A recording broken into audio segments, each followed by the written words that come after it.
The Earnestly Speaking podcast is a show that is founded on free-flowing conversation and may at times venture into mature subjects. Listener discretion is advised. Yeah, Earnestly Speaking podcast.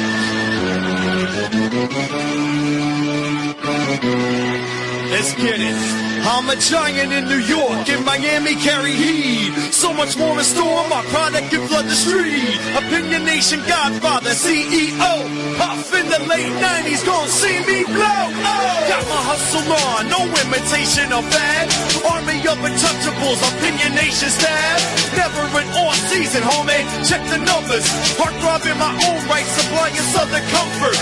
Earnestly speaking, my ego is well fed.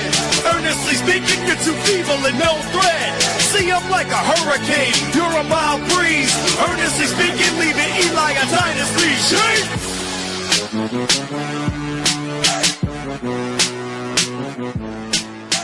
Earnestly Podcast, recording this on a rare Monday night, January 26, 2026. Of course, with the Studio Game Report with our man, Kyle Effin Nash. What the hell are you drinking there, buddy? That would be some left-handed peanut butter stout out of my Bowegians Beer Club glass. Shouts to Bowegians Craft Brew. This is my 2018 Beer Club glass, and they stopped doing the Beer Club during the pandemic. It was very sad. But the reason why I am pondering a toast, and I am just now coming up with this, a toast to your graciousness and humility.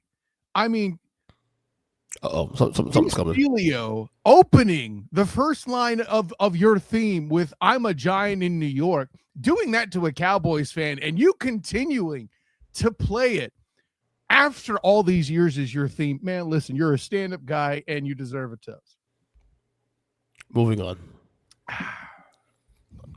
I'm so sick of your shit. So sick of shit. Well, I had this like cough. I've got rid of for like fucking 3-4 days. Dude. Like seriously, my entire ass has been whipped by it all through the day. I'm coughing like I'm 50, which means in 40 years I'm gonna be coughing like this. I'm joking. I also had a little spliff earlier today, and that didn't help either. So why are you on my case for paying you a toast? At least I'm paying you tribute. You're just loosening yourself up for the verbal beating you regularly take as I class up your show. Well, the beer glass did it. Obviously, classed it up, of course. But anyway, dude, listen. I drink beer that is dark enough to be a sandwich on its own. You got to be a classy dude to drink beer that sharp, bro. Don't get me started on Abbott 12 St. Bernardus. I'll my lord! Wait. Hold on. Speaking of G. Stelio, I used to say that basketball was my third language. He said, "No, man, that's not true. Beer and pizza is," and he's not wrong. But anyways, go ahead, sir. By the way, do you have two glasses out there? Because I saw you down a glass right now as we were coming to the show. So what you saw was the end of me drinking a previous can. I had two. Did you pour it actually while you were? All talent, EJ Christian. I didn't see you pour it at all. I just see. Wow, talent, motherfucker. Talent. I get it. Yeah, I even curses is required to be a guest on this show. So take that. It kind of is actually though. Oh, it kind of is. So, a lot to talk about today. Coaching hires. Finally, a great for losing teams this weekend. Super Bowl 60. Somewhat preview. We got what a fucking 13 days away. Let's start here first. The takeaways. Broncos, Patriots. Patriots go to the Super Bowl again. Like, listen, you're going to try to ask me how I feel and how much I believe in Drake May. Ernest Christian. You know what I need to do? I need to date Storm from the X-Men. Because if the weather complies with me like that, I'm going to be allowed to do whatever I want. And now, she was a hot one, right? Wait, what? Storm? Yeah. The one that controlled the weather. Holly Berry, etc. Yes, the hot one, exactly. I mean, I'm confused by that. You do a great Trump impression, yet you call the one that's from Africa the hot one. That doesn't jive. That doesn't make sense. Okay. It wasn't meant to be that serious, buddy. Come on now. That's the joke. No, it's the joke. No, a fine, a rather aesthetically pleasing rendition by the great Holly Berry, of course. That's right. I know. I'm pretty sure Swordfish is your favorite movie, but that's another question. No. If you know, you know. Monsters Ball. Oh, if you know, you know. I don't yet, but I'll leave it at that. Probably, So probably anyway. you already know what I'm gonna say. Probably the greatest sex scene in the history of TV of movies. Okay. Listen, The only thing that made it disgusting is the fact that who she did it with on the show, on the movie, I think, Billy Bob Thornton. Like, come on, bro. See, but that means you have a shot because he's in your. That's age true. group. See, you're looking at Well, it's now, all about framing, Ernest Christian. That's Not true. that- And it's also, Not I mean, that you it actually was have a chance, but it was only 25 years ago, though, Kyle. only 25 years ago. Anyway, Drake May. no, but yeah, Drake May. MVP? No, I'm joking. You're such an ass. I'm joking. This was you triggered, buddy. You know, and it's great that a Patriots fan like you can withstand the fact that G opens the song with "I'm a Giant." We back, son. See, I could be a dick and claim this also too. As a Chiefs fan and now a Patriots fan. But you don't believe it, though. That's the thing. You don't believe that the Patriots are truly back. Okay, I keep referencing Rex. I can't. Bears. Yeah, exactly. I think both things. I think both things could be right here. That they had the easiest schedule we've seen to a Super Bowl since 1970, which the data, helps us our cases there, but also recognize that hey, you can't control what you control because you have both ways. Because if they lose, now they're a failure because of the easy schedule. So you might as well get it done and get to the Super Bowl anyway. I mean, if it's supposed to be hip to call Josh Allen that, then yes, I agree. Which, by the way, can we? Talking to you, Nick Wright, and anybody else that's been on his show agreeing with him like a sycophant, can we stop acting like Josh Allen isn't getting blamed for that game? This is the biggest bunch of bullshit I've heard in my entire life. And by the way, I say this as a guy that enjoys Nick Wright's craft. I'm not dissing it. And even the Chiefs fandom and homerism, because he leans into it so hard. Listen, if you don't know Ben Shapiro is Republican and conservative going into it, #you problem. If you don't know Rachel Maddow leans liberal and on the Dem side, #you problem. If you don't know by now as a member of the sports consuming public that Nick Wright is a Chiefs homer and that Colin Cowherd is a Patriots homer, exactly. It's on you at this point, right? All the above to say, can we stop with the straw man bullshit? Okay. Everybody knows it was Josh Allen's fault. Nobody is trying to deflect that blame, except for the franchise itself, obviously, by firing Sean McDermott. But what are you going to do? Move on from Josh Allen? Shut the fuck up. Okay. Come on.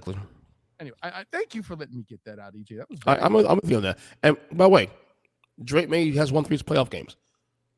None of them. He looks impressive with none of them. Has won 3 playoff games? Right, but he's not impressive with any of them. So I can't use that, the whole thing where... Remember the whole thing was like, okay, what will it take for Drake May to say, okay, Drake May, you're right. You said win multiple playoff games. Well, that happened. The problem is he hasn't played that good. And he hasn't won them.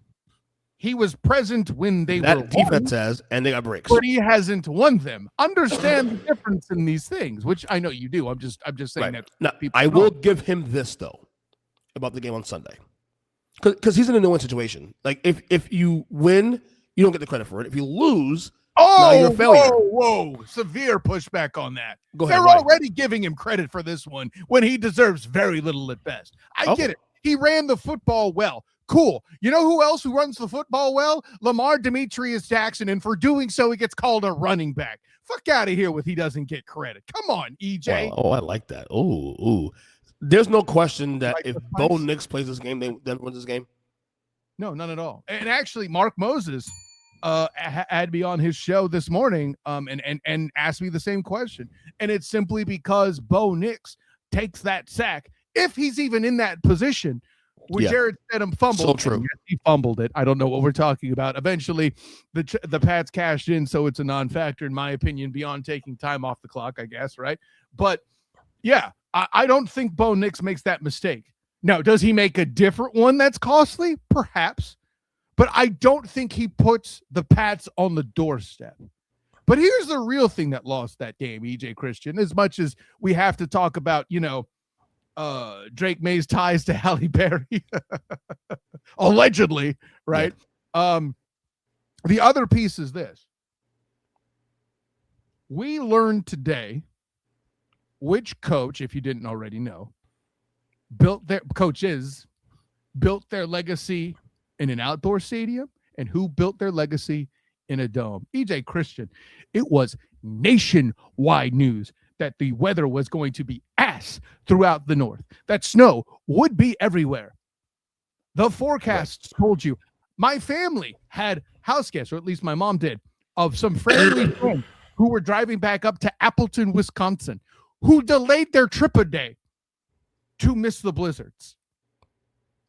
Who looked less phased by the snow? I don't give a fuck about who's Rainbow, of course, actually was. But yes, obviously it was the Foxborough Patriots, not the guy who made his legacy playing in the Superdome. And that's that was take there. Yeah, that was exposed like Janet Jackson at a halftime show. Because you know what? If he prepared like a dude that was in the outdoor world making his legacy, he would have taken the fucking points, EJ Christian.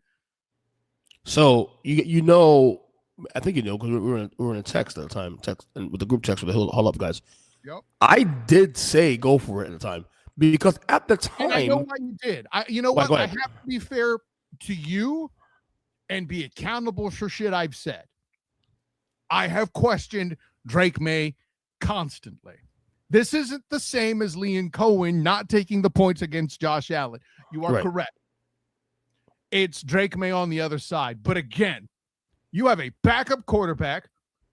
You got a bomb and a thing in your favor for what was going to be a drag-out fight even before the second half was impossible to watch on television. Why the NFL didn't delay that shit an hour at least, I don't know. Well, yeah, I do, because weather's unpredictable, let's be honest. But Christ, the fact that this looks something like the backdrop to the game Silent Hill while you're trying to watch this Humpy Pumpy, there's a nerd drop for you, by the way. I like that. Yeah. Fucking, there's no way you saw that coming, perhaps. But you knew you would be limited, and you're playing with a backup quarterback. And by the way, you're still constantly throwing the ball, and your main threat played the lion's share of his football here in Central Florida. Shouts to the Black and Gold Batterhead and RJ Harvey. Okay? What the fuck, Clyde? And the way he continued to insist on throwing the ball with Jared Stidham, as if that was going to be the answer. Good Christ. It's a terrible play call, too, also on top of that. Oh, you're talking about that in particular. Yes. Right. I have no idea what you were thinking. And I get it. You were having trouble moving the ball. But I don't know, maybe quarterback sneak? It was a pretty long one. Maybe that's not the right. It's a full yard, but it's also the fact that I think for me, it was more about the momentum because they had the wins in themselves at that point. Yeah, I think that's a big point, actually. And given the situation with Stidham and how great the defense was playing and still playing throughout the entire game, correct. You know, they get the first down and go and see they get the touchdown later on. Now you're looking at 4th game. That wins the game there pretty much based on the play. Well, and listen, if he takes the field goal, which granted, like that field goal that was attempted later in the game, they're going to say the kicker missed it. No, the shit was blocked. What terrible protection on special teams to let that happen. How do you let somebody penetrate the middle when they slipping and sliding on their feet? What a poor ass performance. And I agree. This to somebody, let me show my credentials. I say this to somebody who has played special teams in the field goal unit. That shit didn't ever happen to me. I can guarantee you. Now, granted, I'm not playing NFL caliber dudes in the middle either, but full disclosure. But come on, man. We'll nail the Broncos in the final grade in a couple of minutes. All right, next game, takeaways from the Rams losing to the Seahawks, 21-27. Great game, man. Biggest takeaway for you. I might say that's the best game we see in the postseason. I would agree with him on that. The Bears and Rams would compete. Yep. I'll grant you that. So would Jags and Bills, I think. I don't think that was a particularly good game, actually. Oh, okay. Both sides were particularly flawed, in my opinion. It just was Josh Allen playing in a more boring way, air quotes, than he ever has before, and then stopping doing that against the Broncos is the key to both the success and failure there. I didn't think it was a particularly remarkable game, especially when I've seen some of the other games that Trevor Lawrence has played this year in particular. Like, this didn't touch the KC game Monday night from his perspective. This isn't the best. That wasn't the best game we've seen Josh Allen play, citing the Patriots and the coming back from a 21-point down scenario there, for example. So long as we're aware that it wasn't C.J. Stroud and the Steelers. Your boy, C.J. Stroud, who won 3 playoff games in his career, right? Anyways, I said what I said, E.J. Christian. Deal with it. You did. Great game by Seattle. All of you who are celebrating the departure of Patrick Mahomes, the second from the playoffs, congratulations, motherfuckers. You got the Patriots. And if we keep calling the Patriots royalty, the team that's named after the revolutionary soldiers that were trying to escape a monarchy, you keep referring to them as royalty. Can somebody else please see the irony without citing the play Hamilton? Please, somebody. God damn it. Okay, I'm good. It made me laugh. God damn it. Wow. Laugh. Good God. Yeah, stop being entertaining, Nash. Fuck. A year and a month ago, yes, Sam Darnold literally cost himself millions of dollars. Okay. Oh, I don't think that's fair, but also no. He would have made probably more money than he made in Seattle. Had he won that playoff game against Detroit in Week 18, and then against the Rams. Give the Lions a little credit, man. No. Oh yeah, of course I am. But he shit the bed last 2 weeks. Like, and if to come here, shouts to Huddle Up Podcast. I am pissed that you're dissing my Lions that way. Well, they deserve to be shit on right now. What kind of year they had there? But that's another conversation, EJ. But the thing is, though, all year long, as good as Seattle was all year, and they were just as good, if not better than Minnesota last year. Okay, it was. But Sam Darnold's gonna shit the bed. Sam Darnold's gonna shit the bed, and then you have the same exact scenario play out like last year with him and the Vikings. Okay, Week 18, you win, you get the number 1 seed. Okay, they do that on the road. Same thing like last year. Okay, then the thing goes, okay, win me a playoff game. He won your playoff game. No, granted, the Niners game, come on, that shit was fucking dumb for the world. Yeah, that is but, not. But the narrative's still stuck. Bless you. The narrative's still bless you. The narrative's still stuck this week coming to the game against the Rams. Okay, you had to earn it. You're right.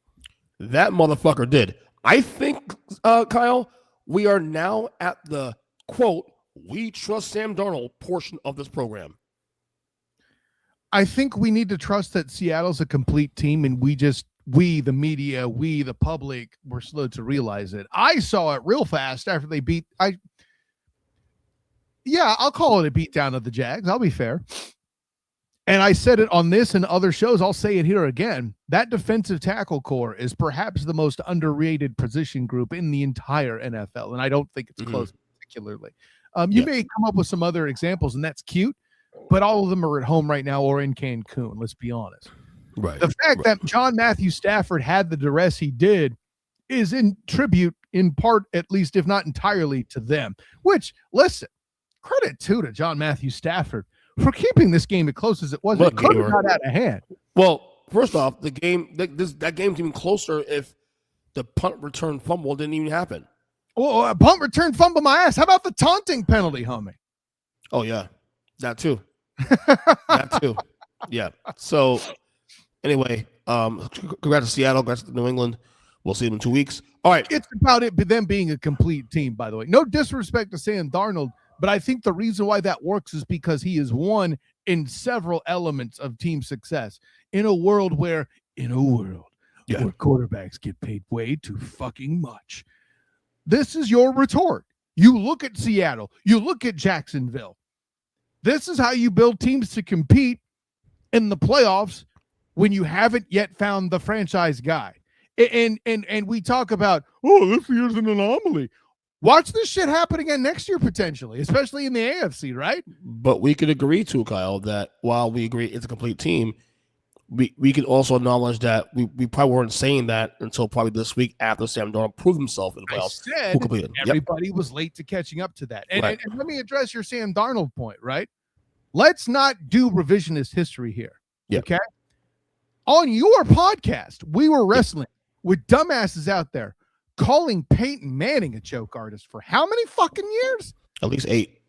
Right. And then he finally beats Rex Grossman and brings balance to the force by seeing to it that a team with an easy road didn't win the Super Bowl. Shouts to Devin Hester, though, for having the one play that the Bears made that was impressive. But without that, without Joseph Adai and all that, Peyton Manning was a choke artist until that point. Okay? So, of course, Sam Darnold, who played for, 5 5 different teams. I saw a stat. There's only one player that played for more teams before making a Super Bowl start. You might remember this guy. I used to refer to him as the Immortal in the first version of the Student of the Game because he played so long and for so many teams.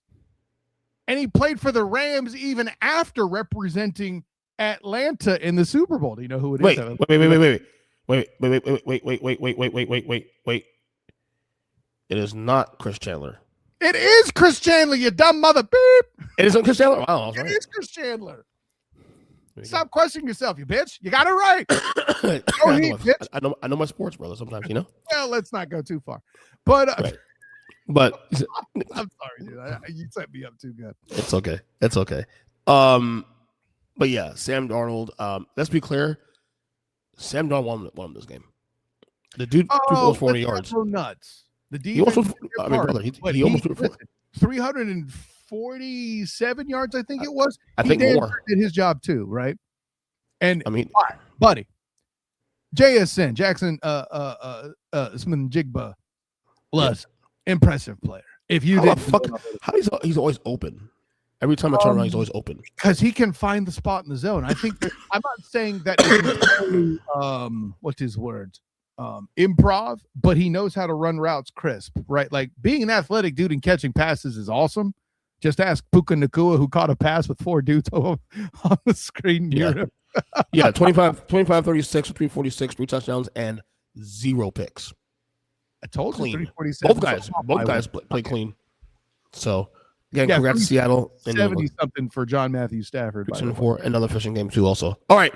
Letter grades here. Here we go. Yeah, the Denver Broncos, who were 14-3. What grade are you getting them?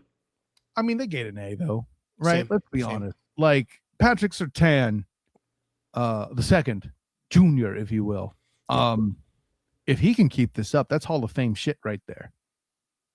Like you saw the 2 times that they tested him down the field, and it didn't work. And not only did they not work, that might have been the cleanest coverage I've seen all season on Bataways for all the hands and grabbing.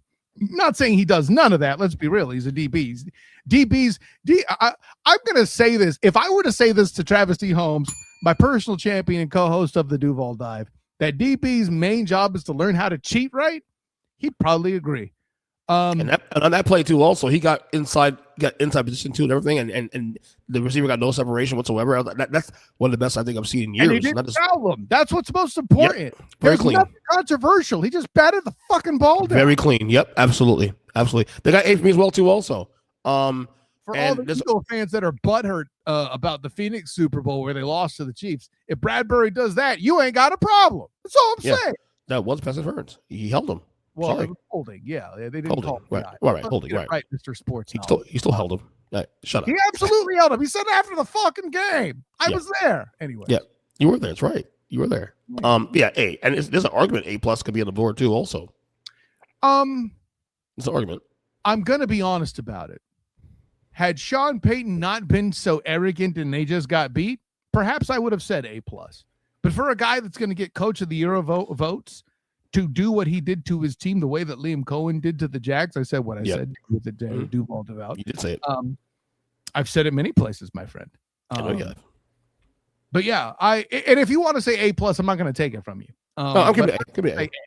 Yeah. Yeah. I'm going to go full Canadian. I'm going to say A. Hey. All right. Next, I know exactly there. All right, and the LA Rams who finished the year 12-5. What grade are you getting the LA Rams? Yeah, man. Listen, they were my pick to win the division. They didn't because the Seahawks were really good. They dealt with Puka Nacua's injury by revitalizing Devontae Adams in a special fashion. They found a way to keep John Matthew Stafford hurt. The defense stepped back a bit. But if you go below A-, I'm going to be like Peter Griffin and Family Guy listening to Lionel Richie. Who hurt you? Who hurt you? So, like, yeah, I'm going to say A. If you go below A-, I have questions. Well, I did go below A-, but slightly, very slightly. I went B+. Who hurt you? Who hurt you? Well, the fact that I thought I had him. I had him going 13-4 or better this year, actually. And I do. I know. Yeah, and I do think also. No, wait. Hold on. Let's step that back. Go ahead. You had them going 13-4 without knowing the Niners would be a mash unit. And the Niners typically owe the Rams objectively. That's not just me talking, oh, Homer, no, fuck that. They actually own the Rams. The fact that they split is revolutionary for the Rams. Let's be honest. Okay.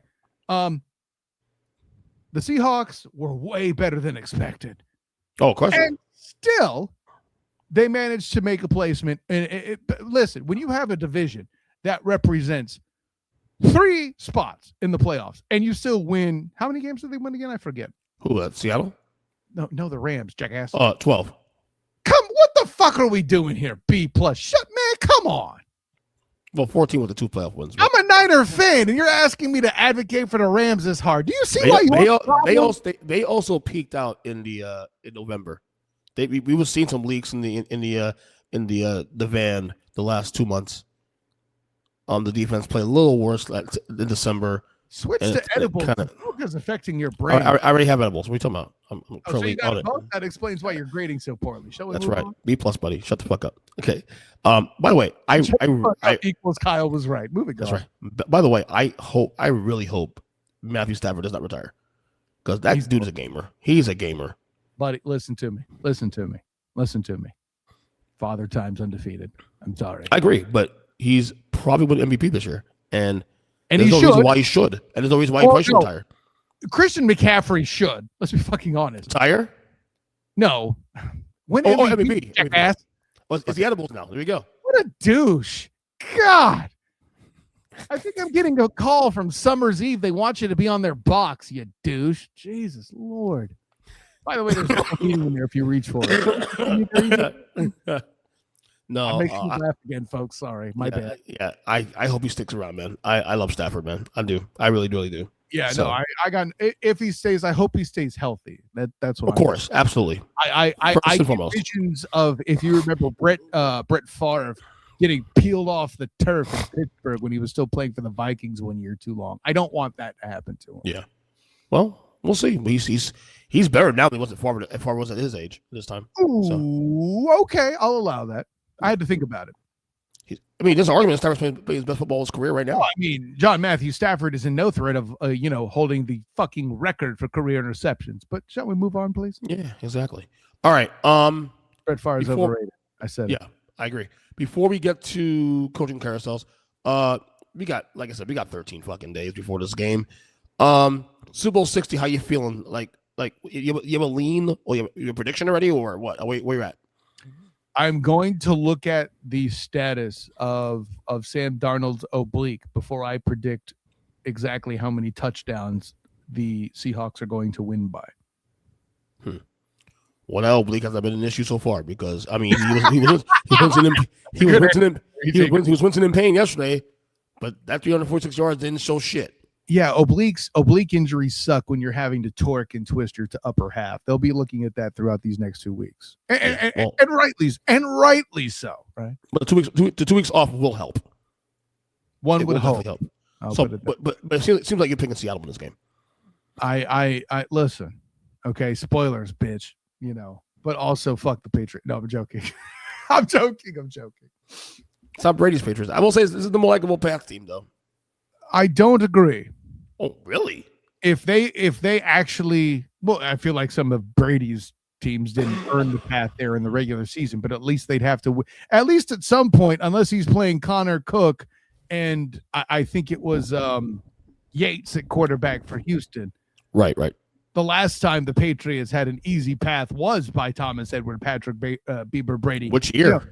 Which year are you talking about? I forget what year that is, but he had to face Connor Cook and 2016.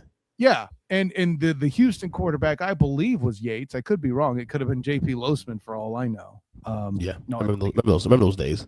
It was obviously not the good old days. Listen, I joke. It's not Losman. If anything, it was Hoyer, right?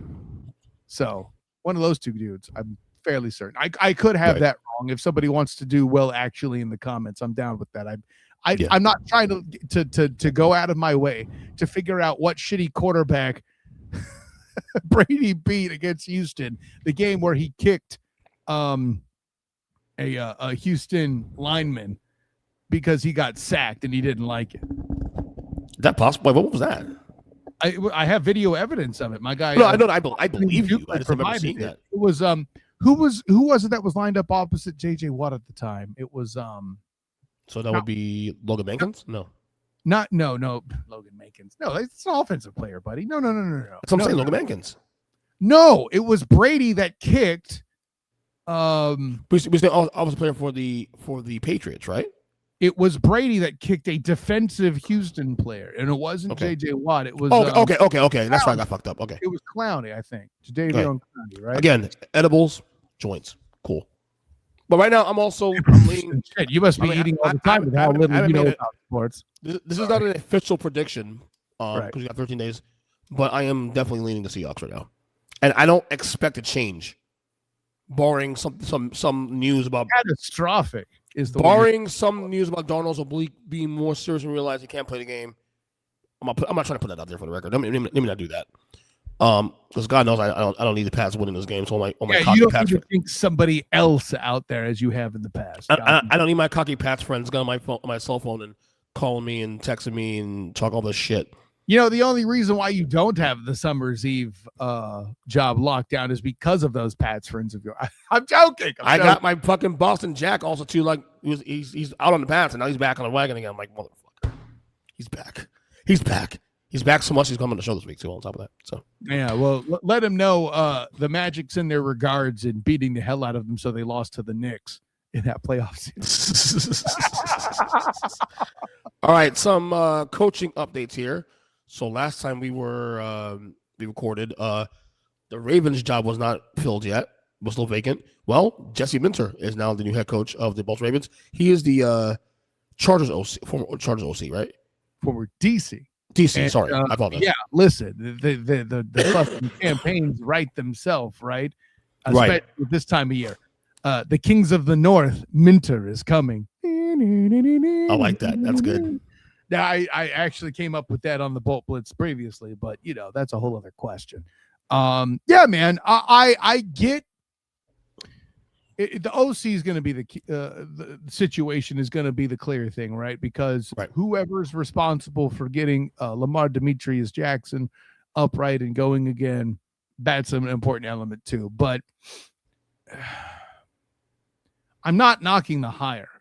What Minter did for this defensive group in Los Angeles for the Chargers, it's so hard not to say San Diego even still, goddamn it.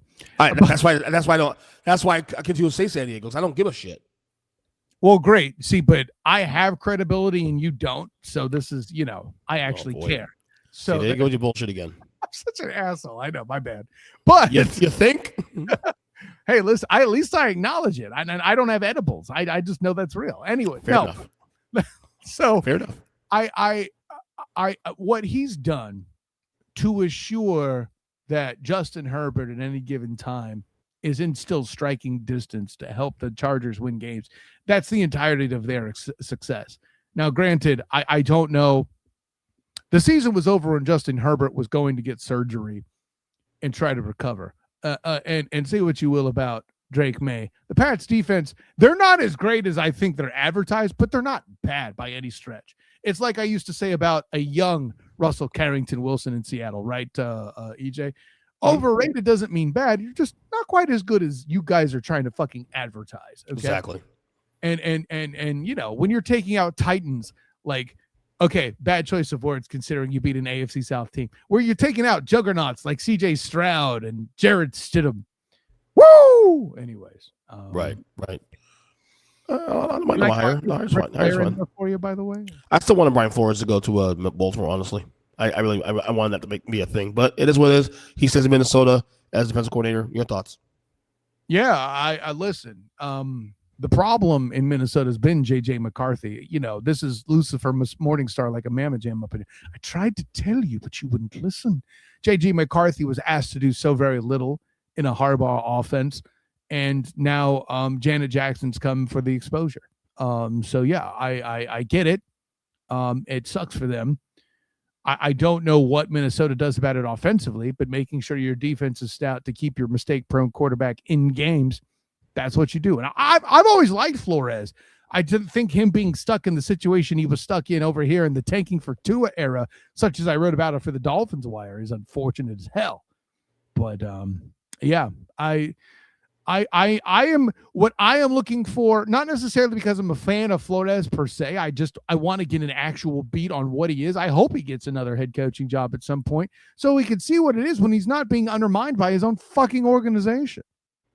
Yeah. Yeah. And then other big news also, Mike McDaniel is the new Chargers offensive coordinator.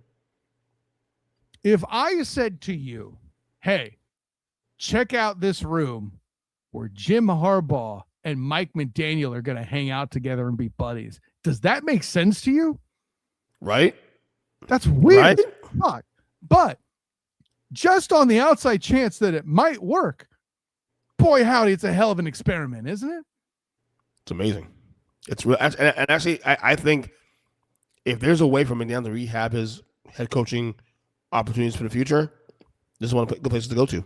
So I'm going to lead by saying slow the fuck down.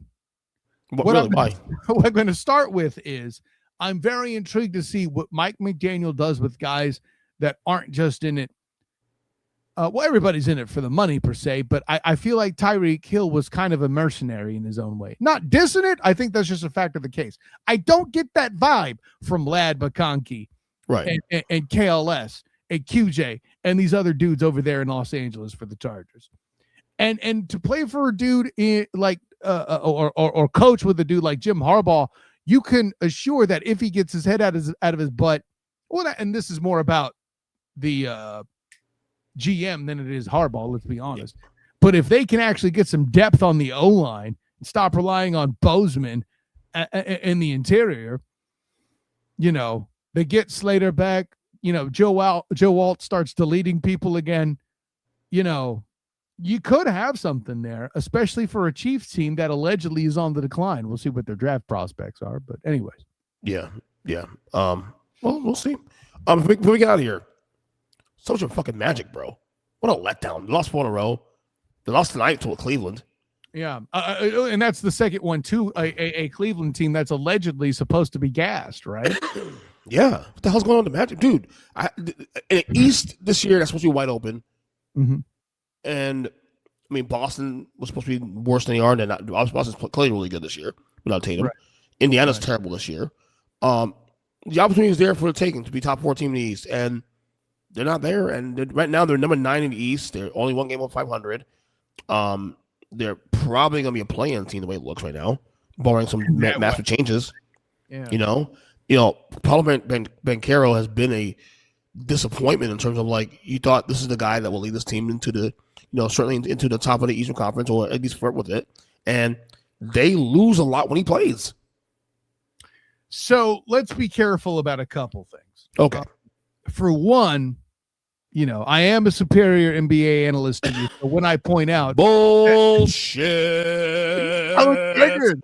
How's that feel, bitch? When you say some punk shit to me all these times about Tom Brady being the GOAT, how's that feel, motherfucker? You like it? It feels like I know I was correct on that. Tom Brady's the GOAT, and he's not. That's okay. Okay. Whatever. So, listen, joking aside, dude, I do enjoy triggering you for once, just because there is justice there. Right. But let's start with Jalen Suggs. This dude not staying healthy is a bigger factor than any actual, well, I shouldn't say actual, but alleged NBA analyst will tell you.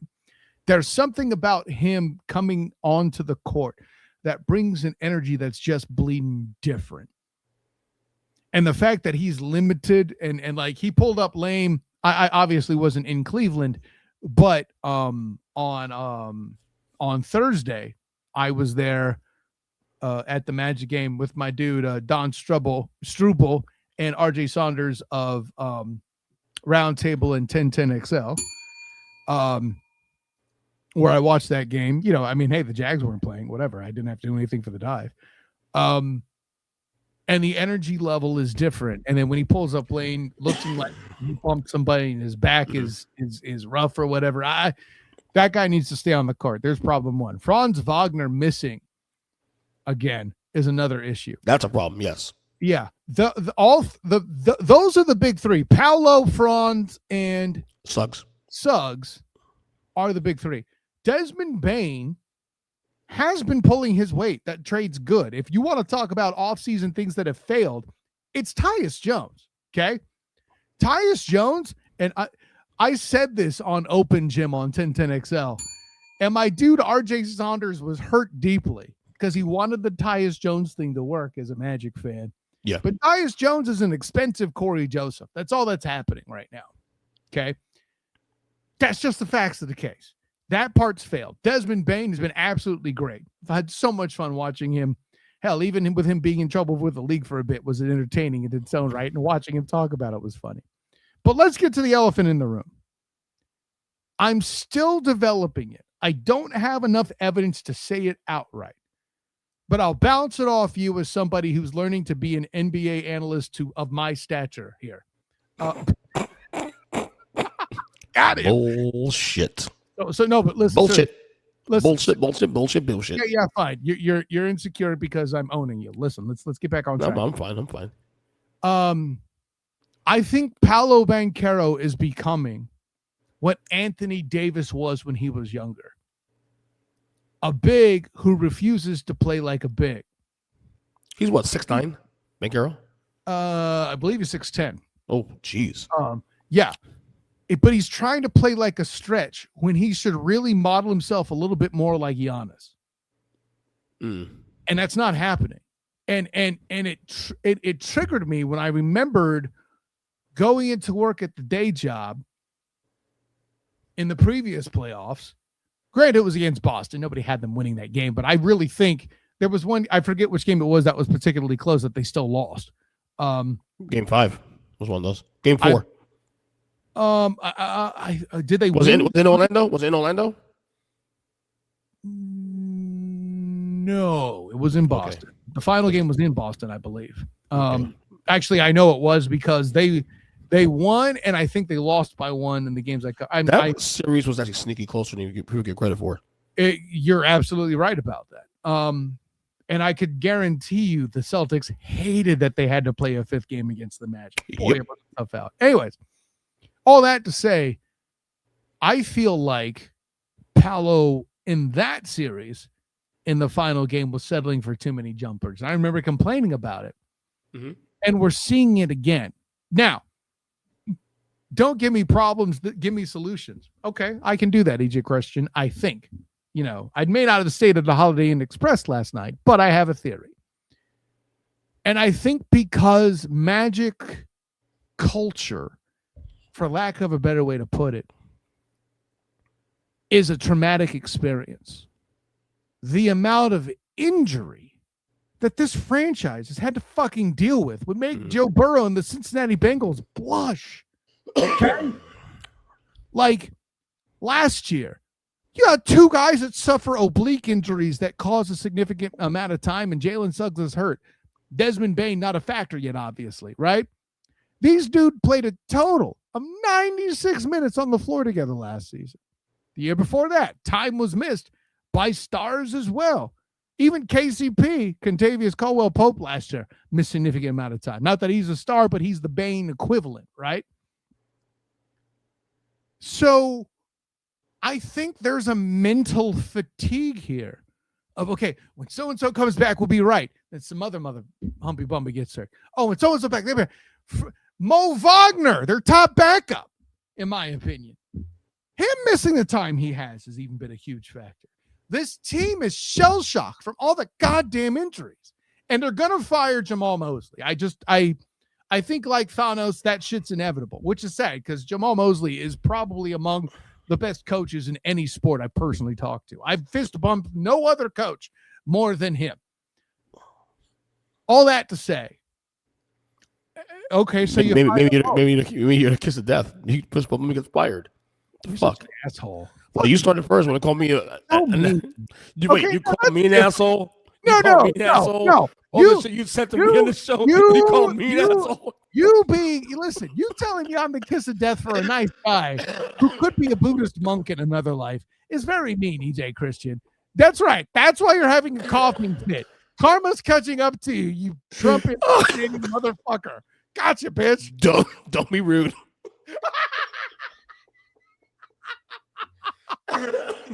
One is drunk and one is coughing.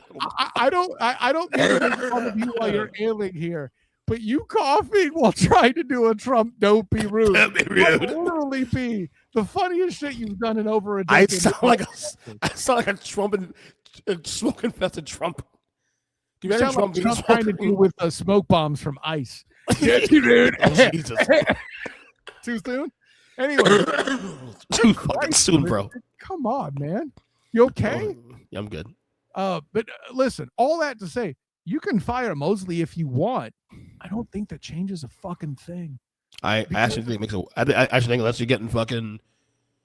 No, you're not. That's the question. Makes it worse. Who's the goddamn replacement? Nobody knows. Mike Brown's not available, right? That's the go-to replacement coach. Right? Well, he may get fired soon too. Also, Nick's shit too. Well, okay, I got you. They hire Tibbs in Orlando. Oh shit, that would be a disaster. Ben Carroll would demand a trade so fast.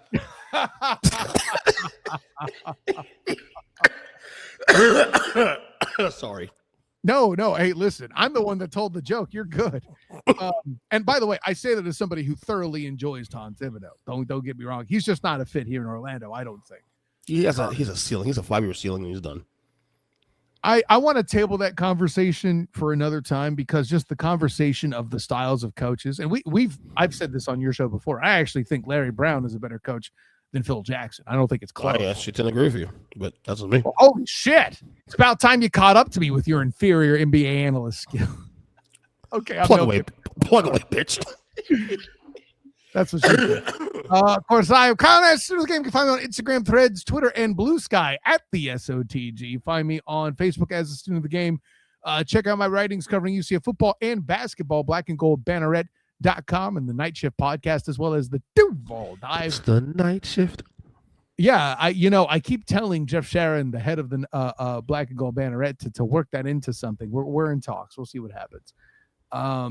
Make sure you check out the Duval Dive YouTube channel and podcast as well with my personal champion, Travis D. Holmes. And I got to tell you, the mailbag episodes are coming, but I'm gonna peel back the curtain a bit on why this episode might be a little fun, a little more fun, I should say, about the Duval Dive. Travis went full fanboy for about 10 minutes this past weekend, talking about the upside for the Jags and how they were so smart and there was so much genius into pulling in the coaching staff. Watch me rain on that parade a little bit as Travis tries to do a little bit of revisionist history this Wednesday potentially. So that could be fun. I know you're into the drama, so I know that alone. I've already got one. I'll check it out. I call out my personal champion. But yeah, Duval Dive, all that jazz. But yes, listen. First of all, my God, man. Take a break from the J for a minute there. Your cough, the oak pollen is whooping your ass, bro. Come on. You should have seen me at 5 o'clock this afternoon. Oh my God, it was the worst. I'm glad I didn't. My God. No, I mean you should be glad you did. I had a headache. I can only imagine what state you were in. Anyway, so man, listen, honor, joy, privilege to do it once again. Until next time, everyone. Class dismissed.